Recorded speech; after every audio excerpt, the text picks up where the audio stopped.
Welcome back to the second episode of Thinking Outside of the Cube, a Cube Gallery podcast produced by Katie and Gabby. Today, let's listen to more stories like how the camping trip concept had came about. Let's also learn about the lives of these three young artists and the curator JT. Here they are. Hi, I'm JT Gonzalez. Hi, I'm Jepoy. I'm Terence. And I'm Reen Barrera. So we were wondering how you came up with the idea for the camping trip exhibition, and especially the name camping trip. I guess it was JT's idea.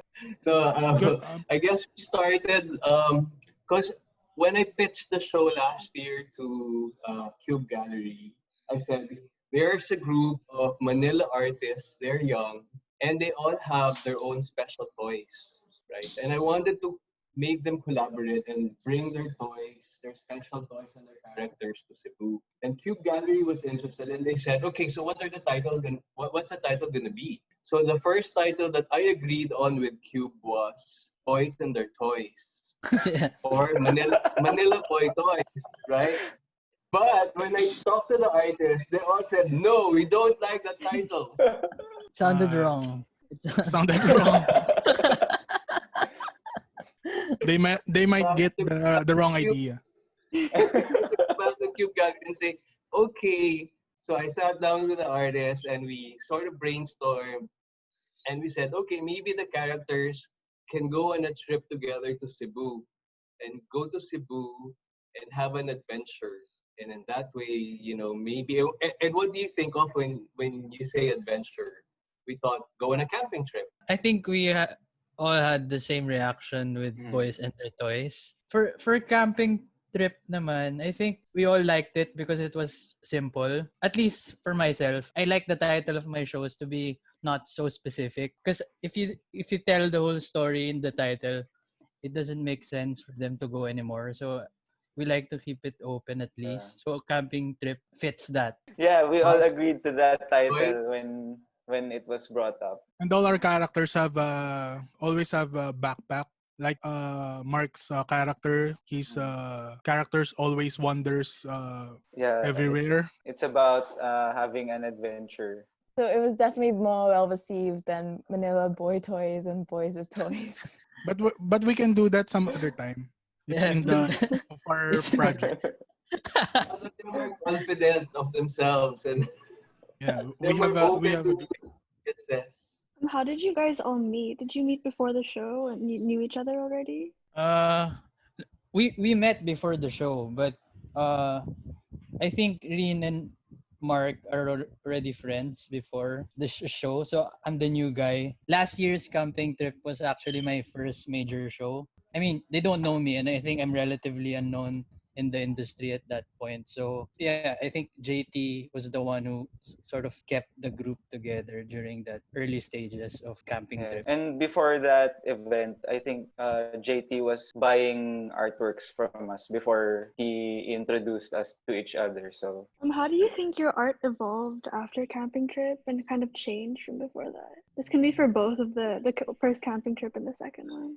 Cube recently tagged me. They recently posted our works before, and it surprised me how much my work has changed from the first camping trip to the next one. I was just so surprised how much my character looked different from how it was before. So for me, like aesthetic wise, I think it really changed. And maybe because it's an annual thing, so we have time to evolve, I think. my work from the first camping trip were really different from now because before I was I was kind of doing an experiment for my works. If you compare the works from before to now, it really looks different because from before I was trying to go on a different art direction. So right now I came back to my old style but more improved. So I guess that's what's different from my shows before. Yeah. I have traveled with other artists before for a show, but camping trip is special because it's is it the right term, intimate? Bonding, Because bonding. Well, we were in the same room, so Yeah, Yeah. I guess you could say that. Yeah, me Uh, and Rin shared a bed. Me and Rin share the bed. That's a secret, Terrence. That's supposed to be a secret. Yeah, because before when I join some of the shows that involves traveling, we are like 15 artists and 20, so uh, we are not able to talk intimately. How do you think you were inspired by each other during the first and second exhibition, and how, like, creating those artworks where you guys where your characters are all together? How do you think you kind of like drew on each other's like stylistic elements, How we inspire each other. or like how did your art change when you looked at each other's art? Okay, I go. I have this mentality wherein if there's I consider them an art enemy because whenever they improve, I get Healthy competition. healthy Parang competition. ganun. Yeah. Eh, I exaggerate words, so I'm inspired by this too because I saw them grow. Mr. S is yeah, he's Mr. Mr. Establish. We call him in Cebu Mr. Establish. Yeah, I think we can see the direction of all the artists are developing and becoming so much better. Not that they weren't good the first time, right? But now you see growth, and I think you definitely see them inspiring each other, especially if you see the works where they put all the characters together in one canvas. So they interpreted each other's characters. And if you can see from the demand by the audience, those are the first pieces that really got inquiries. I remember telling Rin and Miss Mark, Mr. S, this Jepoy, during Jepoy. my Jepoy, during one of my shows. Because since last year's camping trip was actually my first major show, it was kind of scary for me because I know Rin was pretty popular he was pretty popular last year already, and also Mr. S. And basically, Until now. until so it was my first show. It was quite some pressure on my end because usually if you're having your first group show or your first show in a gallery, you'll be grouped up with newcomers as well, like relatively beginners as well. So since it was my first show, I felt the pressure. I remember going to last year's art fair because they were already a part of it. Rin and Jepoy was under Mm. vinyl on vinyl, and I went to art fair, and then I saw their work.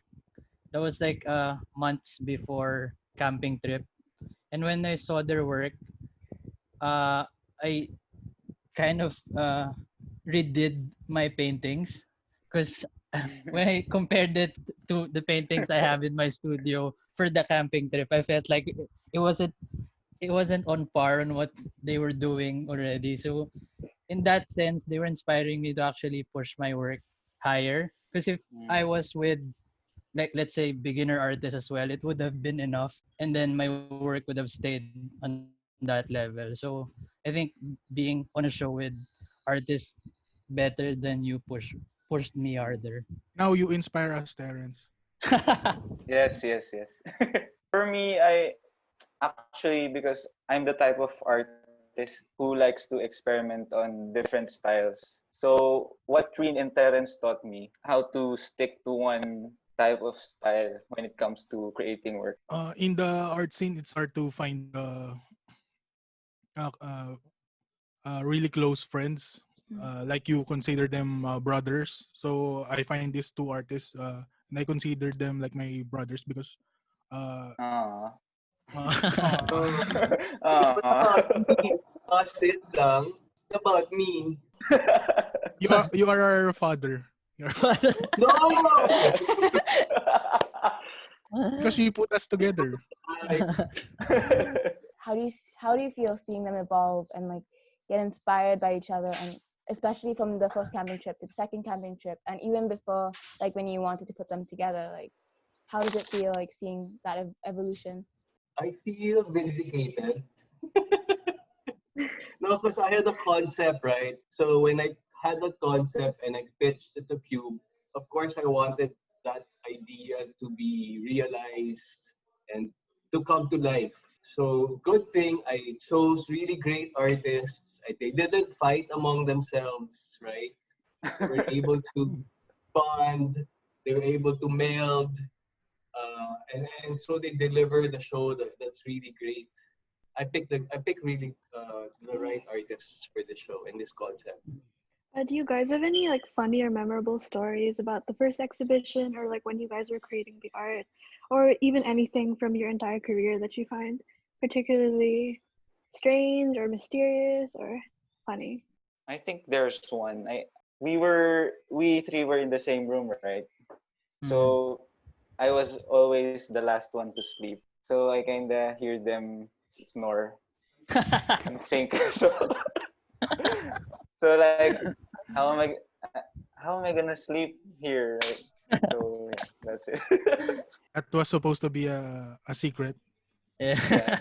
Yeah, boy. It was an intimate moment. So Yeah. I have a funny story. Hey, JT. Because I always do these shows, and I always insist that there's going to be a charity component to it, so that aside from helping artists and exposing them to like the Cebu community, I want that there's also a beneficiary that gets to benefit from the proceeds of the sale. So because of that, I always want that there's sort of a certain number of artworks that are kind of smaller and more affordable. And when we had the camping trip last year, I was thinking maybe we should have some sketches prepared for the Cebu show, but these guys didn't have any sketches. So I kept on mentioning it to them like maybe every other day, like hey, maybe I have some sketches. But when we got to Cebu, there wasn't any. So I mentioned it again maybe 2 days before, no sketch, and they promised, yeah, tonight we're gonna do some sketches. So like I think maybe the day before the show, I actually forced them to sit down and sketch. And they said, make some oh. sketches. Yeah. Yeah. I remember. That does sound like a father figure. Like a you have to sit down. So there was a nagging cousin. Wait, so talking about like this is just a side question, but like how did you guys choose the Little Bamboo Foundation? JT.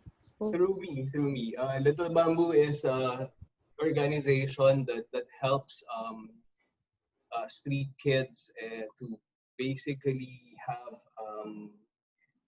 pre-developmental needs addressed. So they provide a safe space for young kids who aren't old enough to go to school yet to be able to have educational materials that are meant for learning. They also have some uh, health aids for school children. So it's for the underprivileged kids of Cebu. It's really sweet. Yeah, that's amazing.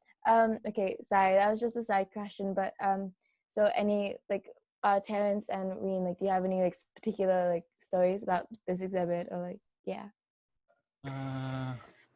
It can like it can also be like throughout your whole art career, like it could be like a moment that you're like, oh no, like I forgot I did this happened, or like something you look back on and just be like, it could be like any story like that just makes that's just really memorable to you in any way. I think one of I consider funny stories that the 2 days that we stay in Cebu. One of the memorable restaurants that we have lunch is a gasoline station. What's the name? Yeah. Shell. We eat onigiri Yeah. on a gasoline station. And But it was legit. yeah, Onigiri. legit onigiri. Yeah. I think it's being delivered by a Japanese restaurant. It was kind of weird because they don't do that in Manila. Like a legit Japanese Yeah. restaurant giving stock to convenience stores. And we have lunch there and breakfast. So That's funny for me because it's a gasoline station and we are eating outside. I remember being force fed every lunchtime. Yeah, force fed. Force because I think JT and your mom actually wanted us to try every food Cebu has to offer. So I remember we had dinner. Lechon. I remember we had dinner at Abaca, and then like an hour later, they invited us again for dinner at a different restaurant, and they were force feeding us Mexican food. Was this the same salsa night at Yeah, Maya? yeah, yeah, yeah. Yeah, That's the that night. was the salsa night. So we were being forced fed and forced to watch salsa during Mm. that night. We wanted to make sure that the artists were happy in Cebu. We wanted to take care of you. But And also one of the fun stuff that we did there is that we are able to meet the Cebu artist because Ah, uh, yeah, yeah, yeah, Yeah, yeah. yeah. one artist told me that whenever there's a show like in Qube and in other galleries, all of the artists come and visit. So Mm. we are really happy to meet all the Cebu artists. No, almost all. And then I checked their Facebook accounts, and then they're really good artists. So On top of those like stories related to the camping trip, like when you look back at your time as being an artist, like do you have any moments that are like, I can't believe this happened to this day, or this is such a like a learning moment that I'm always gonna hold in my heart, or like always gonna remember? I have one, but it's kind of brutal. So it's Ah. 1 week before Christmas. I got shot in the neck, by because of stopping people fighting. So and after that, I got comatose for 3 days, and then I got bedridden for a couple of weeks, and then I started painting. That's Reen's defining moment. Yeah, Ah. because before that, I was just I'm satisfied with a very low salary. I was happy with my work, and after that, I realized that life is short, and I have to do what I really want to do. So it's like a blessing in disguise in a sense, like a blessing in a really bad disguise, but Yeah. I was working as a graphic designer back then in 2014, and at the time I just felt like the job that I'm doing is not very fulfilling. So, and at the time I can't focus on my task because at the back of my head, I know there's something that I wanted to do, but at that time, I still don't know what it is. Then eventually, I have a friend named Kim Lopez, and he invited me to one of the events, group exhibition in Nova Gallery. So that was the first time I was exposed to art in galleries. So after that, I went on doing my job, and then I stumbled upon Jeff Soto's work in Facebook. I was kind of amazed of his work, and then decided that, hey, this is what I wanted to do. So after that, I quit my job and then taught myself how to paint. So yeah. Actually, what I'm doing now is far from what I was doing before, and even farther from what I was dreaming of becoming when I was in college.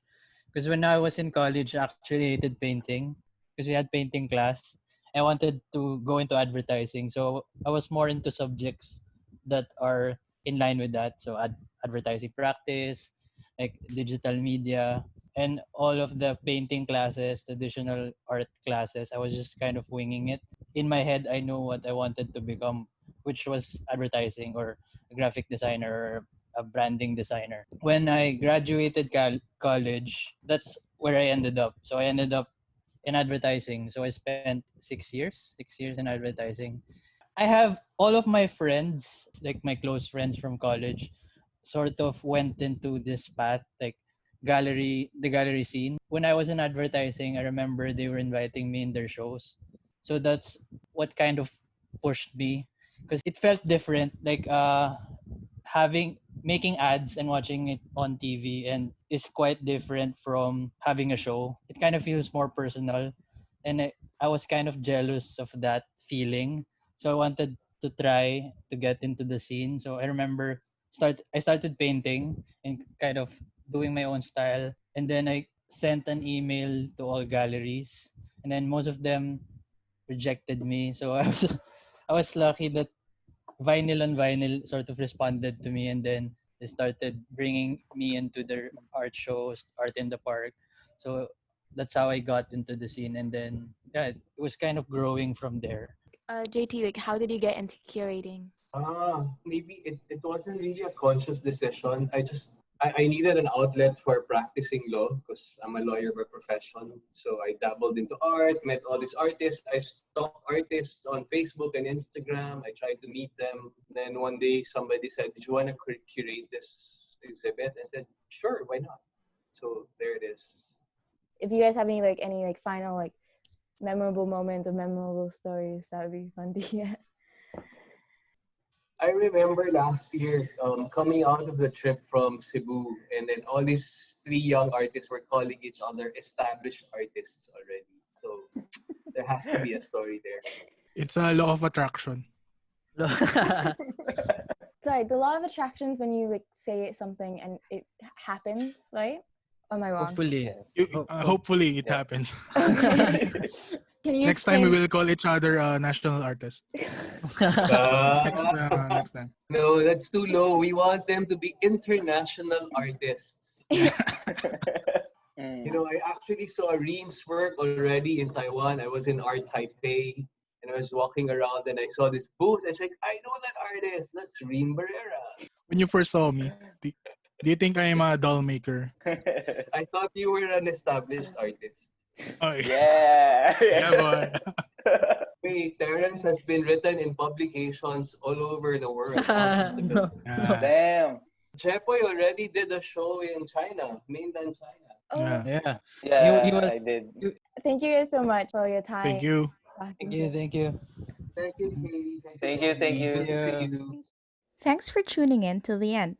I hope you enjoyed this episode as much as I did, and please feel free to share this with your friends. If you haven't had the chance to listen to our very first episode, our podcasts are available on YouTube, Spotify, or iTunes. Just take your pick. Bye for now.